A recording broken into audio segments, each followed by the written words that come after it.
What we all love about the Fabric Awards is that they offer such a fascinating insight into the current trends in colour, pattern and texture.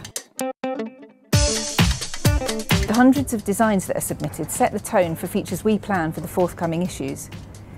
As a team, we create over 300 pages of decorating content a year, 350 if you include the trends, almost all of which is shot on location either in Britain or sometimes abroad, most recently in Venice.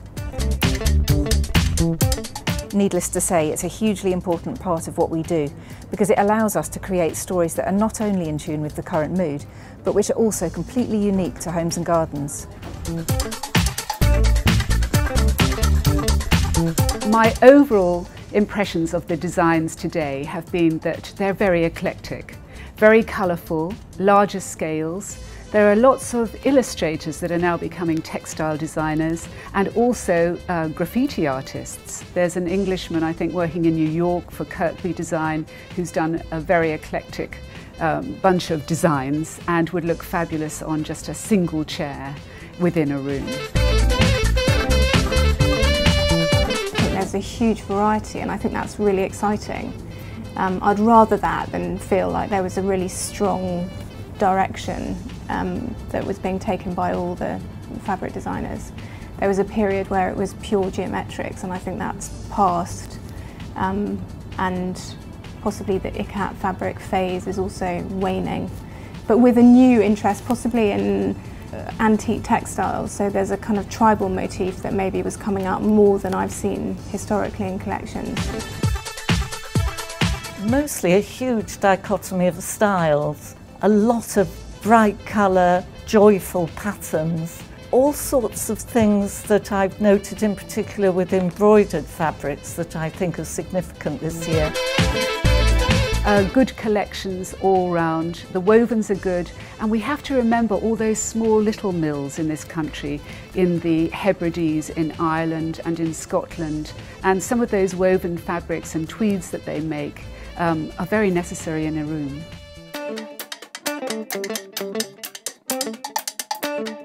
Augusta Ackerman had a great range of wallpapers that were really beautifully hand-drawn, which I think is something that's often lost in the new digitally printed papers. And I thought her use of colour and palette was fantastic in the non-drawn designs as well. So I was really excited about her. We have a wallpaper business ourselves, so I'm really sympathetic to people's ability to kind of mix the hand-drawn and the colour elements in an effective way, and I think she does that really well.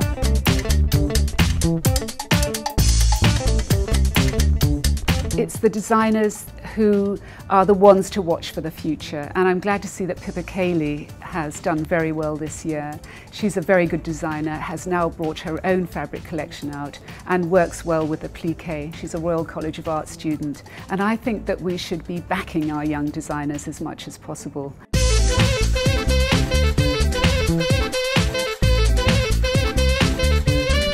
In particular, the designs from the Christopher Farr stable. I love his Rauduvi inspired patterns in single colours because you get, in effect, the work of an artist for a fee that is manageable instead of completely out of the question. A lot of mixing of colour and the best designs. It's always interesting when a group of us are working together with very different instincts, experience and fabric usage. But when a fabric comes on the table that's one of very high design quality, we all instantly notice it, take note. The most wonderful thing about today is that I'm seeing all the latest collections, all the best fabrics, and by the end of the afternoon I'm going home with a great big sack full of fabrics which I'm dying to use. And we're just doing the Whitby Hotel in New York. It's a new build, and so I'm taking home actually some Nina Campbell fabrics, some Mark Alexander fabrics, some Kirkby fabrics, some wonderful weaves, and they're all going to be seen in the hotel. The Fabric Awards are an essential part of our DNA, and one of the reasons I think Homes and Gardens plays such a key role for consumers and designers.